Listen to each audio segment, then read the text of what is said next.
Hi guys! Tara samahan niyo ako magluto ng aming ulam ngayong hapunan. Ito nga pala yung mga tirang-tirang gulay nung nagluto ang pansit. Bale, gigilingin ko lang itong lahat dito sa food processor. Gumamit nga pala ako dito ng carrots, sayote, repolyo. Naglagay din ako dito ng sibuyas, bell pepper na mura na tanim ni mami. Naglagay na din ako dito ng dinurot na bawang, paminta at seasoning. At saka nga pala asin. Kahit naman ako, hindi naman ako mahilig sa gulay. Kahit yung mga kapatid ko. Kaya gagawan natin yan ng paraan. Giniling ko nga pala lahat ng gulay hanggang sa maging ganito. Napakabango, amoy apritada. Gagamit nga din pala ako dito ng kalahating kilong harina. Hinaluan ko lang ng 2 kutsarang cornstarch tsaka 1 kutsarang baking powder. Tinimplahan ko lang ito ng asin, seasoning at paminta. At saka pinaghalo-halo ko na. Ilalagay ko nga pala dito mga giniling kong gulay. Maglalagay nga pala dito ng paunti-kunting tubig. Dapat malapot lang tong gagawin natin, hindi malabnaw. Magdadagdag na ng tubig pag kinakailangan. Pero dapat haluin muna ng mabuti dahil nagkakatas yung ibang gulay. Maglalagay nga din pala ako dito ng 2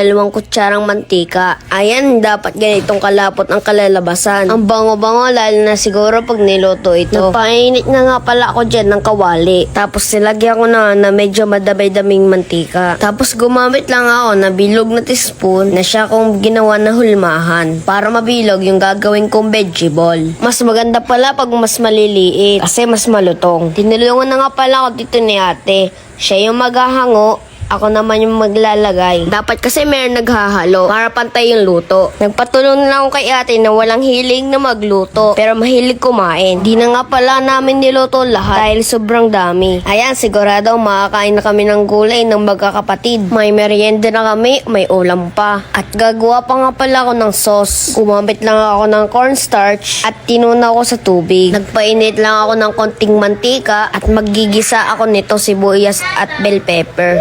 Bango kasi kapag may bell pepper. Kinuha ko lang naman yan sa tanim ni mami. Syempre maglalagay din ako dito ng bawang. Pag nangamoy na, maglalagay naman ako dito ng tubig. Pampalasa naman, naglagay lang ako dito ng toyo, asukal at paminta. Pag kumulo na, saka ko naman ilalagay itong pampalapot. Yung tinanaw kong cornstarch kanina. Hindi ko na nga nilahat itong pampalapot, baka naman manigas na. Yung ganitong kalapot ay okay na. Saka naman ako maglalagay dito ng 1 kutsarang suka. 1 kulo na lang yan ay goods na yan. At tikipan time na. Ay, nauna na pala dito si Unyot tumikim. Aba, pwede na nga pala ito pantinda dyan sa tabing kalsada. Mura lang ang sangkap dahil mura ang gulay ngayon. Mas healthy pa kaysa nabibili natin sa factory. Ngayong bakasyon, papatabain ko mami ko. Ipagluluto ko siya palagi. Dapat sitting pretty na lang siya palagi. At ako nang bahala. Syempre, hindi ako maghuhugas ng pinggan. Si ate ko na. Okay lang kami sa simpleng pagkain. Basta masaya kaming pamilya. Yan lamang po. Bye-bye. Hanggang sa muli.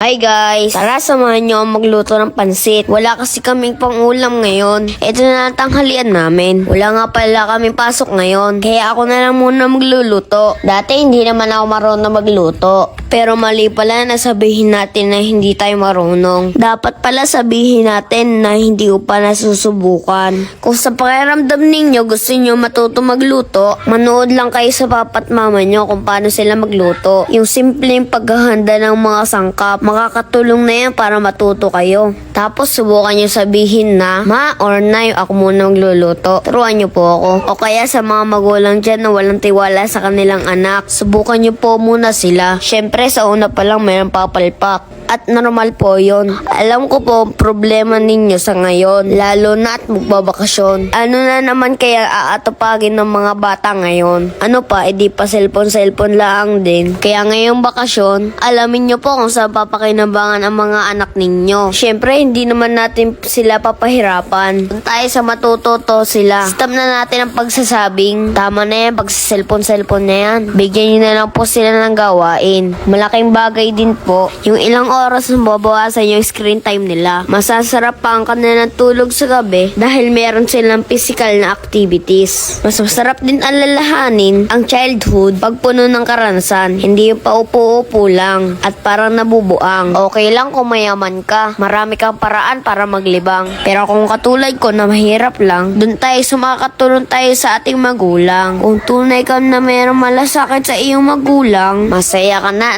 alam mo nakakatulong ka. Hindi na naman sa lahat ng oras mahirap ang tumulong. May mga bagay na simple lang pero malaking tulong na sa kanila. Alam mo kung sinong pinakamatutuwa? Yung mama mo. Kasi kalimitan, yung mama mo pagod na, stress pa. Kaya mula ngayon, subukan mong sabihin kapag may gagawin ng mama mo, maano maitulong ko. Sigurado ako, ang mama mo na ang pinakamasayang mama sa balat ng lupa. Malapit na ang Mother's Day kaya mag-practice ka na. Anyways, ito na nga pala ang tanghalian namin. Flex ko lang itong masarap na Mickey dito sa Lipa. Masarap kahit walang sahog ng karne. Kwaresma naman ngayon kaya goods na to. Masasarap talaga kumain pag sama-sama kayong pamilya. Mas masaya pag hindi nagbubunga nga ang mama mo. Kasi hindi siya napagod. Mas masaya pati pag hindi siya mukhang haggard. Kasi meron siyang mababait na mga anak. Ayun lamang po. Hanggang sa muli. Bye-bye! Hi guys! Napakainit ng panahon. Wala namang akong makalaro. Wala rin makain. Yun namang mangga dito, bubot pa.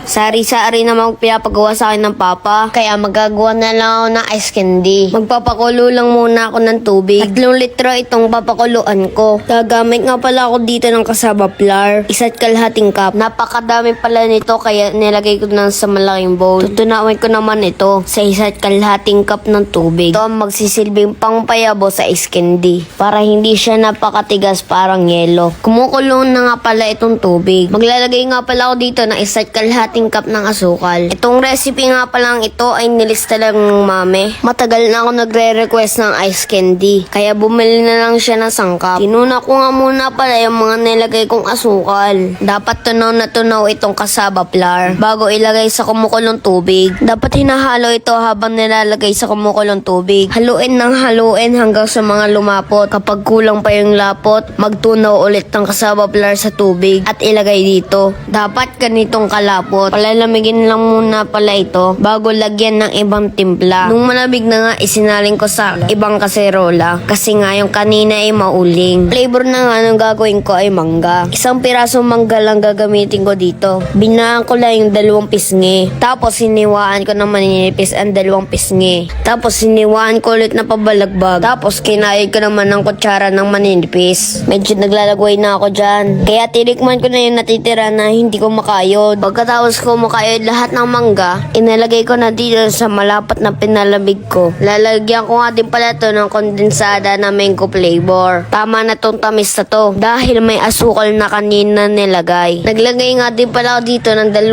kurot ng asin para naman hindi maumay itong ice candy na gagawin ko. Maglalagay nga din pala ako dito ng kalahating lata ng malabnaw na gatas. Hinalo-halo ko lamang iyan saka ako tinikman kung okay ng lasa. At okay na nga yung lasa kaya magbabalot na ako dito. Ito yung pinakamahirap dito, yung pagbabalot. Hindi talaga ako marunong magbalot kaya nakailan try ako bago ko matutunan. Marami naman tayo hindi pa alam kaya nga susubukan natin para matutunan din natin. Hindi ko naman pangarap para magtinda ng ice candy pero maigi na yung saan man ako dalhin na panahon meron akong alam. Hindi habang buhay kasama natin ang ating mga magulang. Hindi rin natin masasabi ang ating kapalaran. Ito na nga pala lahat ng ginawa kong ice candy.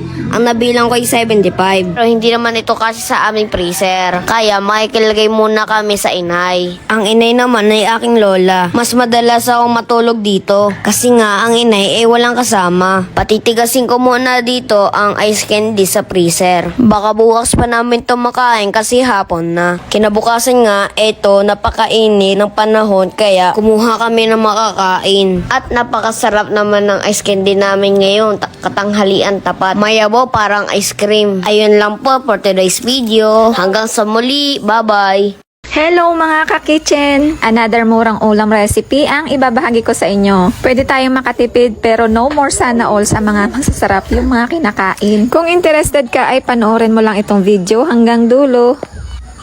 Sa mainit na mantika ay magigisa lamang ako dito ng sibuyas at bawang. Maliliit lamang yung gayat ko dito. Hinintay ko lamang lumabas yung kanilang halimuyak at inilagay ko na itong mga kamatis. 5 pirasong malaking kamatis itong nilagay ko dito. At 25 pesos na lamang ang kilo ng kamatis dito sa amin. Naglagay lamang ako dito ng patis at saka paminta. Mahaba-habang paghahalo ito dahil aantay nating malamog ng sobra yung mga kamatis. Niligis-ligis ko pa nga ito hanggang sa maging ganito yung itsura ng mga kamatis. Pagkatapos naman ay naglagay ako dito ng 2 kutsara lang na tomato paste. Tapos ay 2 kutsara lang din ng tomato sauce. Pwede naman nating i-stack sa ref yung ating mga natitirang sangkap. Hindi naman yan mapapanis. Pinaghalo-halo ko lamang iyan at nilagyan ko nga ng 2 tasang tubig. Kung mas gusto nyo naman ng masabaw ay pwede pa naman itong lagyan ng tubig pa. Itong ating sabaw ay medyo maasim-asim kaya maglalagay tayo dito ng liver spread. Pangbalanse, pampalinamnam at pangpalapot na din. Tigisin lamang nating maigi para wala namang buo-buong liver spread dun sa sabaw natin. Nag-add lang din ako dito ng 1 kutsarang asukal, 1 kutsara ng toyo, at 1 kutsara ng oyster sauce. Kanina ay nagprito ako ng patatas at kalahati lang ng carrots. At dahil okay na yung timpla ng ating sabaw ay ilalagay ko na ito dito. At isusunod ko nang ilagay dito aring pinirito kong tokwa. Ari ay 3 pirasong tokwa na ipinirito ko kanina. Sabi ko nga ay 5 piso lang ang 1 piraso ng tokwa dito sa amin at kapag masarap yung sarsa talaga ay mapapasarap talaga yung tokwa. At syempre ang star ng ating ulam ngayon itlog ng pugo. Kaya ako naisip itong ulam na ito ay dahil nagkita nga ako doon sa dinadaanan ko ng itlog ng pugo. Ang tokwa naman ay sadyang nag-i-stack ako dito sa bahay dahil napakamahal naman talaga ng karni. Para sa mas maganang pang-ulam ay nag-add lang ako dito ng 2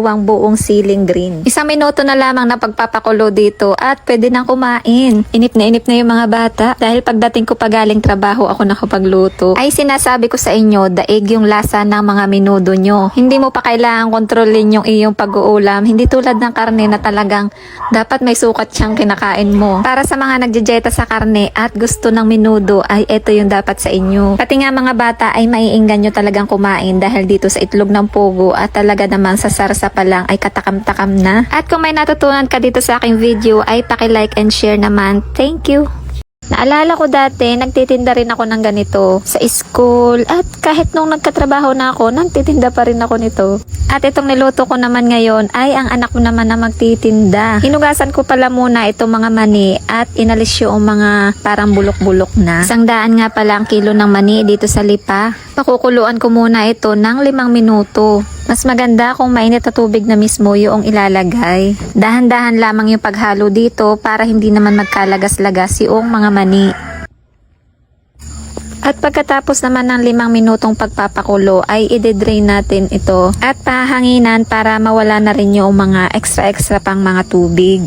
Habang nagpapalamig ay naghiwa na lamang ako ng mga bawang, 1.5 bote na mantika yung nagamit ko dito, 2 buong bawang yung ginamit ko dito at yung mga maliliit ay pinitpit ko na lamang. Sinamahan ko lamang ng 2 buong sili pero hindi naman ito napakaanghang. Ewan ko ba pero mas nasasarapan ako doon sa pinitpit na bawang kaysa doon sa ginayat. Pagkahango ng bawang at sili ay isusunod ko na itong iniga kong mani.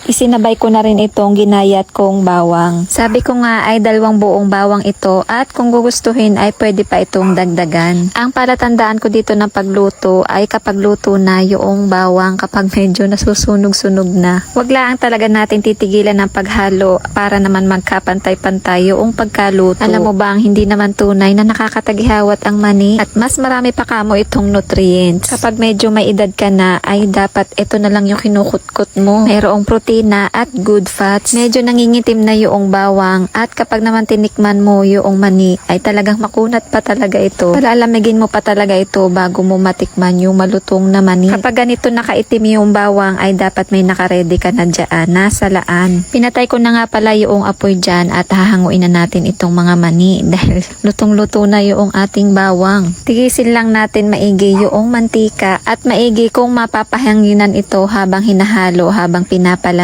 Isinahog ko na din dito yung pinitpit na bawang na isinangag ko kanina. Naalaala ko na naman ng inay dahil kapag nagluluto siya nito, nako, konti na lang yung mababalot niya, halos kalahati na lang dahil pinag-aagawan na naming mga magkakapatid. Asin lamang yung nilagay ko ditong pampalasa, yung pinong-pino. Yung iba naglalagay dito ng MSG pero dahil malinamnam na sadya yung ating mani ay hindi na nga ako naglagay. Hindi naman talaga ibig sabihin ng pagninegosyo ay dapat may malaki kaagad na puhunan. Magsimula ka doon sa abot ng iyong makakaya. Swerte ko at naman naata ng anak ko yung hilig ko sa pagtitinda-tinda. Nung una ay 1.5 kutsara yung paglalagay nilagay ko, pero pinagdadagdagan ko din dahil tama na yung sapat lamang na tubo, wag naman yung sobra-sobra. Meron nga pala ako ditong mini sealer at dati nga pala ang gamit ko ay kung kandila lamang. Napakamura lang naman ito guys, 75 pesos lamang. Napakadali lang nitong gamitin at mapapabilis yung iyong paggawa. Okay lang naman kahit walang ganito, yung kandila naman ay napakaigi ding gamitin.